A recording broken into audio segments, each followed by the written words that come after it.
নমস্কার বন্ধুরা, তোমরা সবাই কেমন আছো? আশা করি খুব ভালো আছো। আমাদের রাধাকৃষ্ণ সিঙ্গার চ্যানেলে তোমাদের সকলকে স্বাগতম। আজকে নন্দ উৎসব এবং শ্রীল প্রভুপাদের আবির্ভাব তিথি, তোমাদের অনেক শুভেচ্ছা ও ভালোবাসা রইল। তোমরা খুব খুব ভালো থাকো, আর গোপাল সোনা যেন তোমাদের সকলকে ভালো রাখে, সুস্থ রাখে। তো এখানে দেখো, আমি গোপাল সোনাকে আজকে একটা মালা করে দিয়েছি, আর চকলেট ওদেরকে দেওয়া আছে। এখানে স্প্রাইট আর কোকোকলা। আর এখানে দেখো খিচুড়ি দিয়েছি।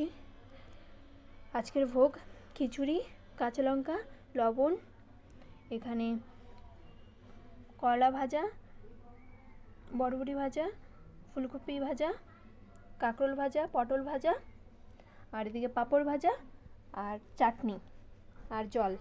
সবগুলোতে তুলসী পাতা দেওয়া আছে। তো এই ভিডিওটা আজকে এখানেই শেষ করছি। যদি তোমাদের ভালো লাগে তাহলে একটা লাইক করো, কমেন্ট করো, আর আমাদের চ্যানেলে যারা নতুন এসেছে তারা অবশ্যই চ্যানেলটাকে সাবস্ক্রাইব করে দিও। ধন্যবাদ। হরে কৃষ্ণা।